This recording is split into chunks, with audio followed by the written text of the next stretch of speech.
Alright guys, so before the video starts, we have some new codes that they've been posting for the last week now, but if you enter them all, you're going to get a commandment ticket, which is actually pretty decent because you can get a Caderari or a Natural Estarossa. 500 gems, 770 energy, probably the best one. One ticket of this is really bad, I don't know why they give this out, but hey, you know, it's 3 legendaries. 50 of these chests, 300 tickets, and then 5 war cries. On the forms, you can see this is ordered on right now. If we go in order, this is 7 Days Sin Spring Fun. Then you have the Blossom Fair 7. Then you have Angelic 7 Days Sins. That's the third code. Then you have the Sin Flower 777. That's the energy one, I believe. Idle Breeze Gift. Bless on 7 Days Sins. And then the final one is Heavenly Idol. Those are all that we have. They could drop more, but I consider it's meant to be like a 7 Days Sins 7-day event thing. They're probably done, so let's get towards the character. Alright guys, we go back to the Idol Adventure video. It is time for a new character. Patch notes have just dropped. We're gonna check it out. You lot know who it is. I don't. It hasn't been leaked. If I had to guess, it's gonna be a commandment because I think we're due a commandment. I'm hoping his Glock's in his armor because we haven't gotten that from Grand Cross. I really want to see that artwork in game, but I feel like it might just be an OC character, so let's see who it is. Oh, I knew it, Valenti. Yeah, okay. Tragic. All right. I'm about to say we're due an actual OC character since they added Lilia, Christmas? So it's been like, you know, 5 months, 6 months. Fair enough, right? Like, I thought they were just going to spam out these OC characters. And yeah, Valenti makes sense. She'll be the next one. Unfortunately, though, it is not Mark II Valenti. So her like pre-upgrade one. And it's the same artwork from Grand Cross. You know, at least Lilia had some excitement a little bit, right? Because she had the Christmas outfit on. Although I don't think there's like a seasonal event going on right now, so I'm not too sure. But yeah, Calvin's probably watching. All right, let's check what she does though. In debuffer, so yellow debuffer, everyone's just called pinpoint strike. Come on, guys, think of something. Everyone just has that exact same skill. Not that it matters, but you know, give something new.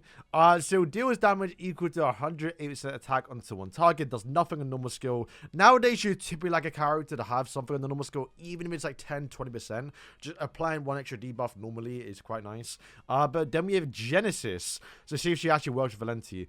Every 5 seconds, deal damage equal to 210% attack onto all enemies within a 4-meter radius of the initial target. Okay. Inflicts target with bind for 0.6 seconds and inflicts 70 Sind heroes with dark matter for 3 seconds. Bind unable to move. Generally, people are moving too much anyway. But dark matter is decreased the final attack by 50% and increase final damage taken by 50%. So they're clearly gearing up for an actual like full catastrophe team. Not that we're gonna get one like for such a long time because to get all 7 of them, right? But they're clearly meant to counter the sins, which to be fair, they're in every single team, right? Is this good though? Kinda. But like not for now. I mean, Lilia, you know, I've had her use. She kind of meant to stun the sins, but because of her ultimate, she worked really well with Zeldris. Okay, then we have the ultimate, which is going to be Maxwell Goblin. Deals damage equal to 886% attack onto all enemies within a 6-meter radius of the initial target. Inflicts electromagnetic field for 10 seconds upon a successful attack. And then the debuff it applies is going to deal damage equal to 50% of the caster's attack every 1 second. And then decrease the attack speed by 50%. Treat it as shock so you can't stack it. Is that crazy? 50% of the caster attack AoE? Because if she got like 1 million, so you're doing 500. If she got 1 million, okay, let's say how many attacks do you get up to? I think like Berserk Melee, granted, Festival limited character, gonna get a bit more higher. I think it's like 1.7 mil attack. So if that's the case, you're doing like 500k per tick every 1 second. If you get her up, obviously. I don't know, should a debuffer, if I'm comparing her stats a little bit around 6-star, 5-star with like the guild boss Diana, I think she's got like, they normally have like around 400 and like 500k attack. So 50% of that is 250k AoE. If it hits like a lot of people, like 6 people, you're doing like 200k, 500, like 250k every like 1 second. And you also lower the attack speed too.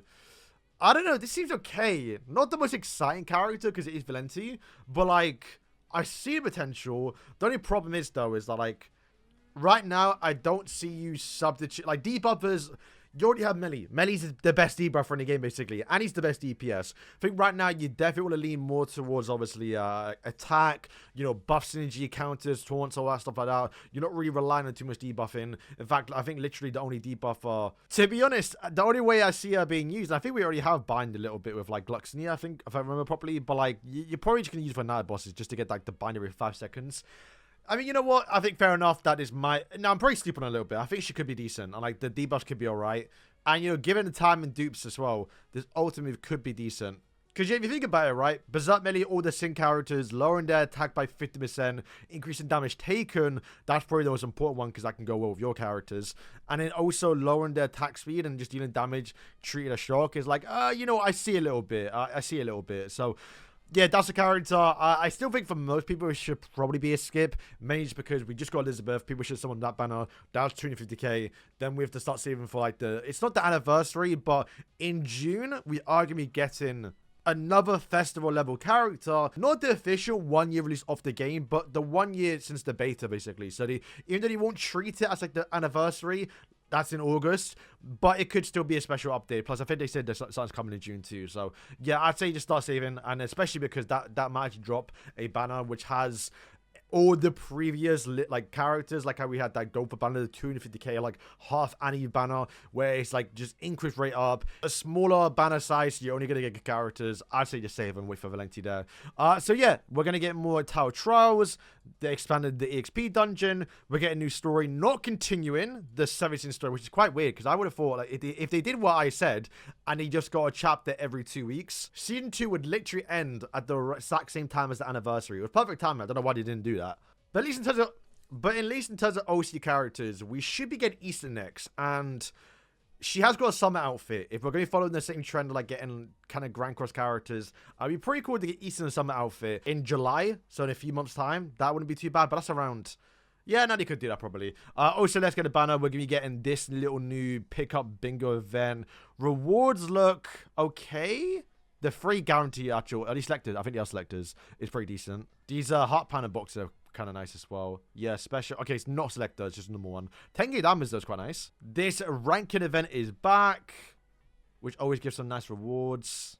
Oh, okay. So I think after like stage 1000 in the Gold Hero XP dungeon, they started alternating between colors. Now they're just saying, okay, no, we're just going back to being blue, because before, I think up until like stage 1000, it was like full green or full blue. So green characters, I think, were like the best one, right? Because Escanor at that time was like the best one. Monspeed, for example.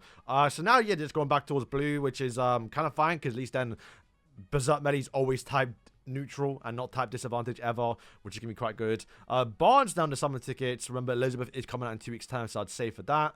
Alright, so it's gonna wrap up the video. So I would say most people should probably be skipping this character because you don't really care about Valenti for starters. 2, Elizabeth just dropped. She is obviously better. Get her. She's definitely more important. But also, well, Elizabeth kind of wants the enemies to debuff her. So bringing this character who's applying basically 3 debuffs, you're going to max out the Elizabeth passive very, very easy if Berserk Melee isn't already doing that. So while, yes, you are lowering the Sin's attacks and I guess applying this, because this is 10 seconds. This is going to last a long time, which is good for you because you want it to do more damage. But then that's just a guaranteed debuff on everyone most likely on the field, which is going to increase their... yes, you are lowering attack speed, but you're also basically increasing their attack or the enemy's final damage by 50%, and that doesn't even count these 2 other ones. The bind's so short as well, by the way. It might as well not even be there. 0.6, I mean, it's gonna be very, very... it's not even a second long. Why? But it's not even gonna matter towards Elizabeth because there's no way you're gonna be able to time that or, you know, make it so you have the triumphant buff on the enemy team when this proc goes off. But this one could still work though. But you also learn attack, so I guess look, increase the final damage when the attack's already low. It's decent, it's not the worst, but I think the time of this character, especially a debuffer right after the actual Elizabeth, is probably not the best decision. So yeah, guys, let me know what you think. Are you gonna be summoning? Probably not. We'll still summon and check as the character, see animation, see if she does work in PvP, and maybe even pair it up with Lilia, because they got some synergy a little bit. Stunning the Sins and lowering attack could be kind of crazy. So guys, thank you for watching, and yeah.